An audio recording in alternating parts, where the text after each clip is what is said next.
back to my channel. So today I will be talking about how I even got into photography in the first place. There's a backstory to it.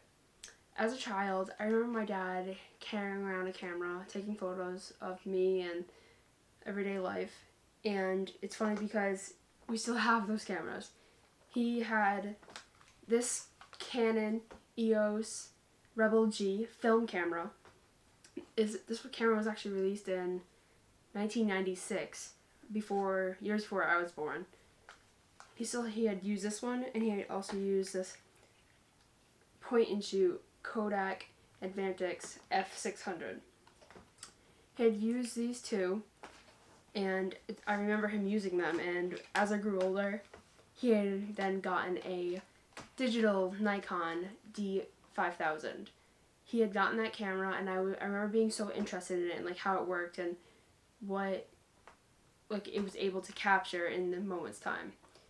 And like I was so young at them. I was probably 9-10 years old when he bought that camera, and it was so cool to me because I was so young, and it was something so different that like you didn't see a lot of kids doing or anything like that. But he got that, and then I kind of got old.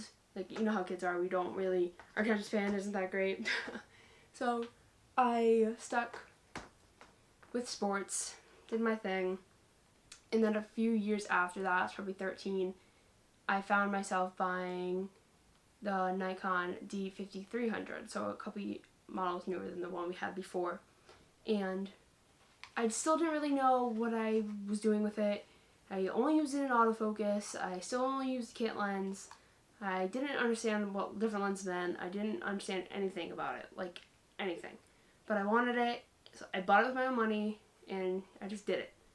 So as years went by, I kind of veered off to it. Like, I still used it, but I didn't really gain any new knowledge. Like, I didn't learn anything really on how to use a camera. But years later, I kind of was just sitting around, and I was like, wow, man, I miss taking like photos. And I was like on YouTube and just roaming the web. And then I started seeing like all these mirrorless cameras coming out. Like, I saw the Canon M50, and I was really intrigued by that one. I went to my local Best Buy, picked it up, and I was like, wow, like this is cool, but I didn't like how small it was. I have very large hands for a female, and I did not like how small it was in my hand. And I was like, yeah, like something else will eventually come out, I'm assuming, and I'll just wait. So I just kept doing more research and kept learning about cameras and how they worked, and kept learning about aperture, ISO, and shutter speed. So I just kept rolling with that, and then I just like came about Fuji. And I saw that a lot of YouTubers were using Fujifilm, and I was like, wow, like, okay, I've never heard of this brand. Like, I've seen like the Instax, instant pictures, but besides that, I really hadn't heard anything. So I did research on that. I saw the X-T2 videos on YouTube, and then I saw that the X-T3 was just released, and I was like, ooh, interesting. So I looked more into the camera, and saved up money, and didn't say anything to my parents.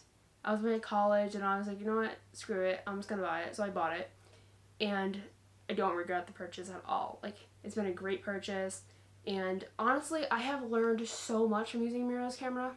I think it's because I can see the image right away, so I kind of understand how the light reflect, like how it makes a difference, or the shutter speed makes a difference, or the aperture, and like all connects, and it's there, visible. So once I see it, you know if it's right or wrong. And getting that camera, going on vacation, traveling, it's been great. Like, now I am currently going to be working on a project within my city to give the city, I guess, a better rep, because we're not the best known within our state. So I'm going to try to work on that and try to bring good images out of the city and show people that there's good within it. So this camera like brought me like hope into my life. With I usually always sports, but now it's bringing the art side of me out, which I love. And photography is just another outlet. Like, I'm going to school for something completely opposite of art, science. So it's definitely something I'm intrigued about, and I honestly just can't wait to keep pursuing. So thank you guys for watching. If you like this and you want to see more, or anything you would like to actually see, comment down below. But comment, like, and subscribe, and I'll catch you guys next time.